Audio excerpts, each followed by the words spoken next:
Welcome to Mr. English Cafe. You're lying in bed, it's late, you're scrolling through your phone, and you see it a friend from high school just bought a house. A coworker just got promoted, an influencer is on a beach in Bali looking perfect. Suddenly, your own life feels small, you feel like you're falling behind. We've all been there, haven't we? Let me ask you, when was the last time you felt truly happy for someone without immediately feeling bad about yourself? Hello everyone, and welcome back. I'm Joe, and I'm so glad you're here with me today. If you've ever felt like you aren't enough because of what others are doing, this episode is for you. We're diving deep into why we compare ourselves to others and, more importantly, how we can stop. Before we jump in, if you find value in today's chat, please hit that subscribe button and give us a like. It really helps me keep sharing these heart-to-heart talks with you. Let's get into it. Comparison is a natural human instinct. Thousands of years ago, we needed to know where we stood in our tribe to survive. But today, the tribe is the entire world, and it's inside our pockets. We have to remember, social media is a highlight reel. Think about a movie, you see the explosions, the romance, and the happy ending.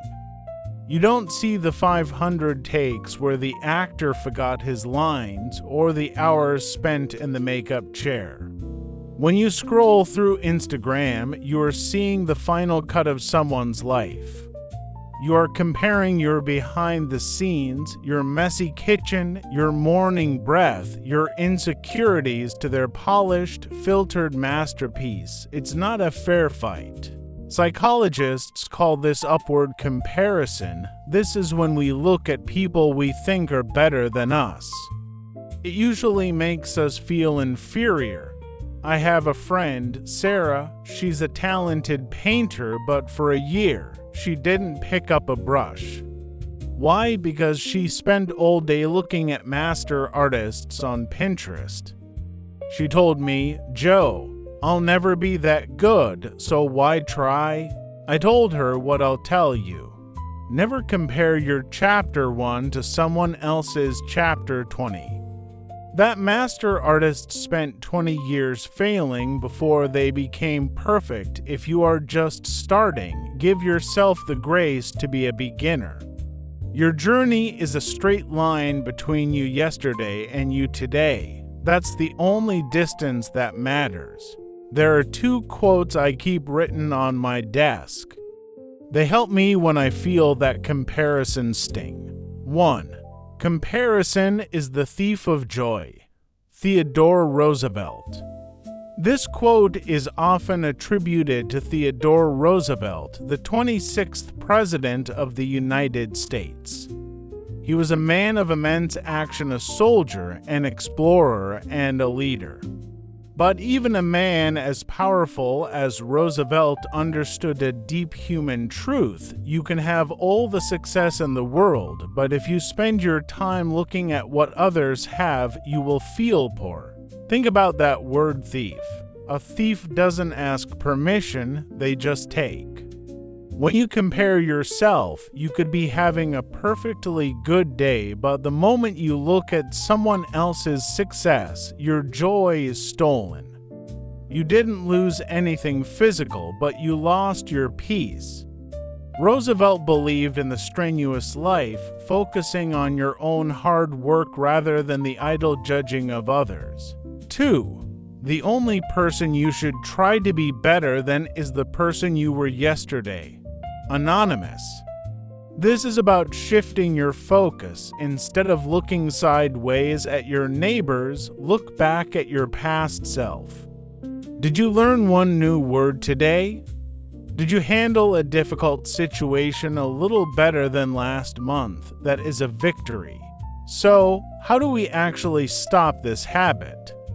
It's not enough to just stop thinking about it. We need a plan. Here are 3 deep suggestions. 1. The 24-hour digital detox and feed auditing. Most of our comparison happens on our screens. I want you to audit your feed.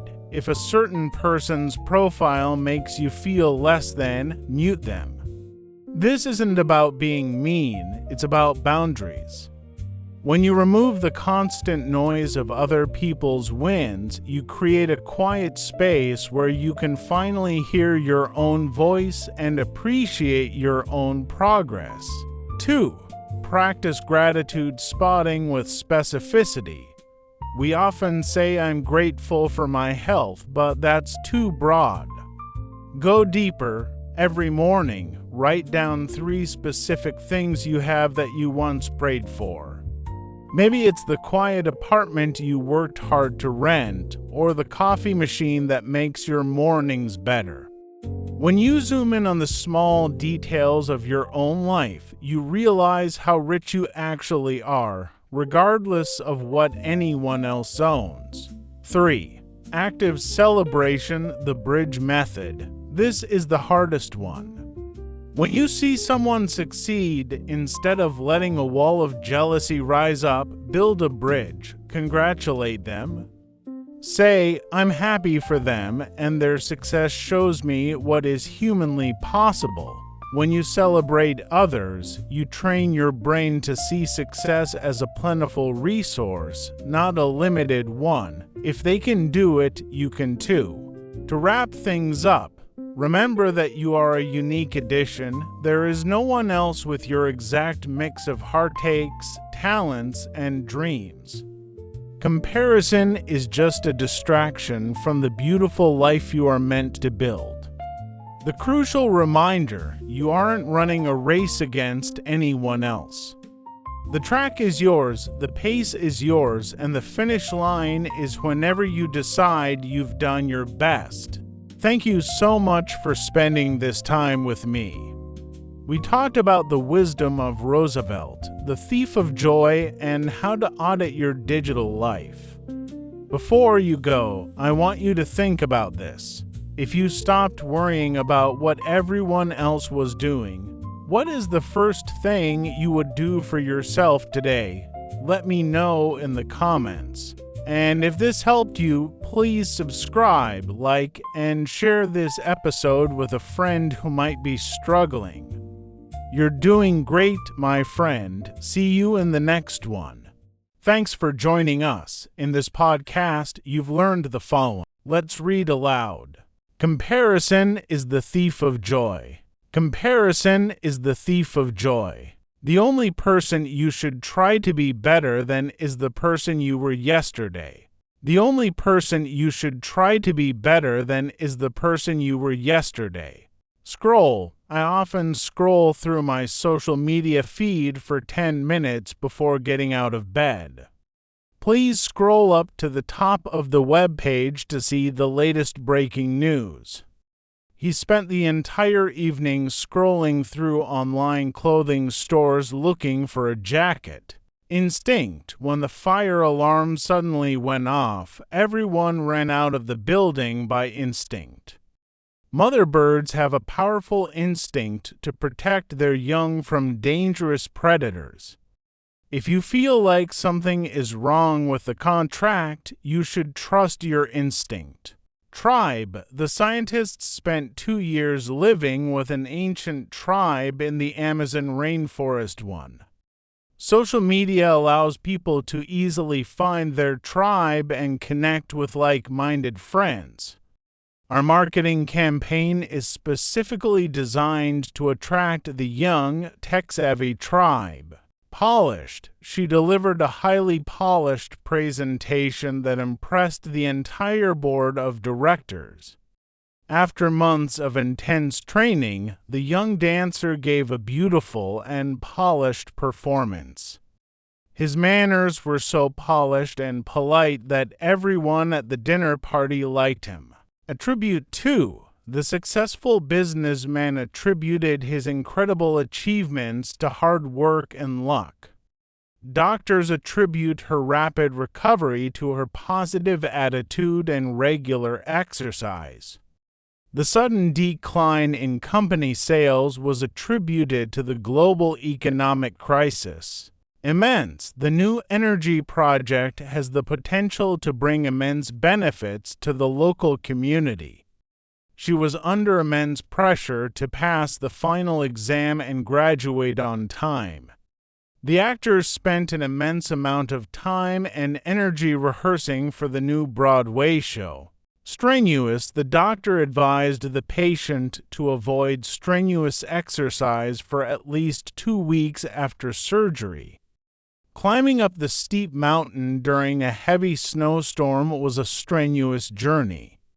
The research team made a strenuous effort to finish the laboratory report before the deadline. Idle. The assembly line in the car factory has been idle for days due to a shortage of chips. He didn't want to spend his winter vacation being idle, so he applied for a part-time job. It is bad for the environment to leave your car engine running while the vehicle is idle. Feel free to read it aloud. If you have any questions or suggestions, please leave a comment below.